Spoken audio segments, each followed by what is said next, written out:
সেনানিবাসের বৈঠকে সেনাপ্রধান জেনারেল ওয়াকারুজ্জামানের বক্তব্য জাতীয় নাগরিক পার্টির দক্ষিণাঞ্চলীয় মুখ্য সংগঠক হাসনাত আব্দুল্লাহ যেভাবে রিসিভ করেছে তা নিয়ে দ্বিমত পোষণ করেছেন দলটির উত্তরাঞ্চলীয় মুখ্য সংগঠক সার্জিস আলম।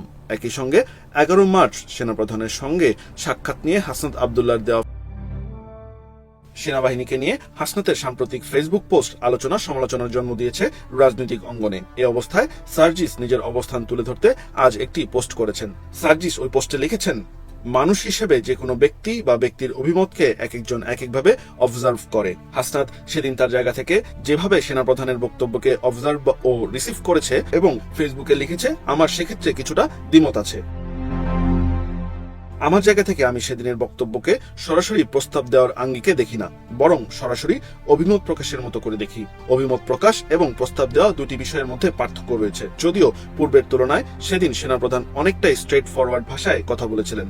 পাশাপাশি রিফাইন্ড আওয়ামী লীগের জন্য চাপ দেওয়ার যে বিষয়টি এসেছে সেখানে চাপ দেওয়া হয়েছে এমনটি আমার মনে হয়নি, বরং রিফাইন্ড আওয়ামী লীগ না আসলে দীর্ঘমেয়াদে দেশের পরিস্থিতি এবং রাজনৈতিক দলগুলোর মধ্যে যে সমস্যার সৃষ্টি হবে সেটা তিনি আত্মবিশ্বাসের সঙ্গে বলেছিলেন।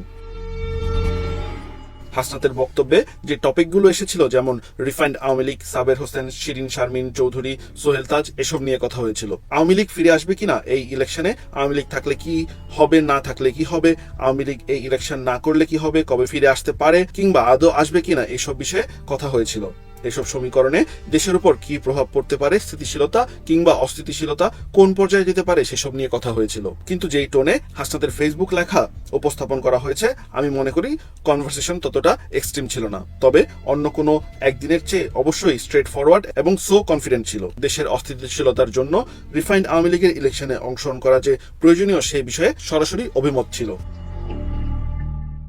আমি আমার ব্যক্তিগত জায়গা থেকে একটি অভিমত প্রকাশ করতে চাই। আমি ভুল হতে পারি, কিন্তু এই মুহূর্তে আমার এটাই সঠিক মনে হচ্ছে।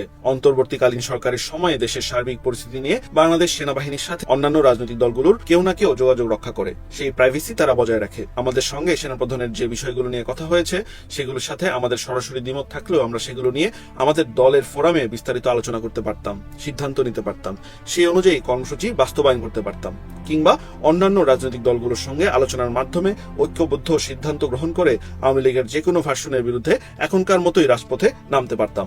অথবা অন্য রাজনৈতিক দলগুলো সরাসরি আমাদের সাথে ঐক্যমত্যে না পৌঁছালে আমরা শুধুমাত্র আমাদের দলের পক্ষ থেকে এই দাবি নিয়ে রাজপথে নামতে পারতাম।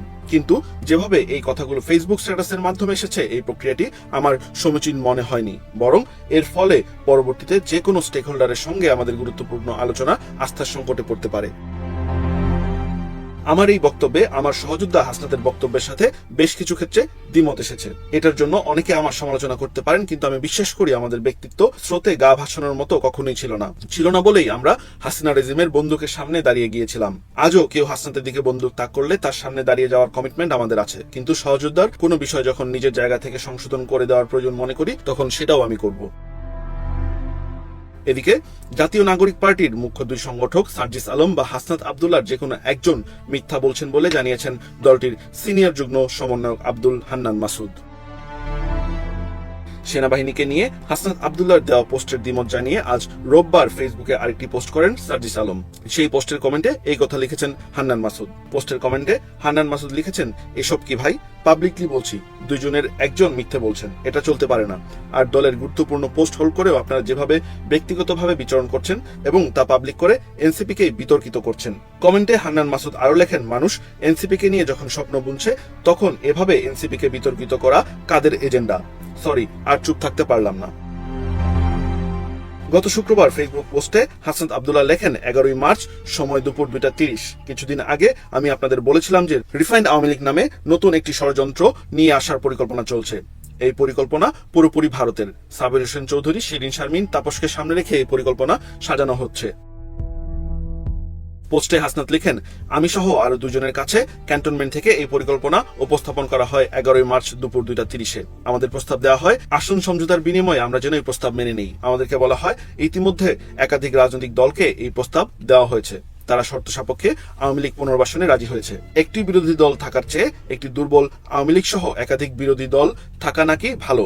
ফলশ্রুতিতে আপনি দেখবেন গত 2 দিনে মিডিয়াতে আওয়ামী লীগের পক্ষে একাধিক রাজনীতিবিদ বয়ান দেওয়া শুরু করেছে।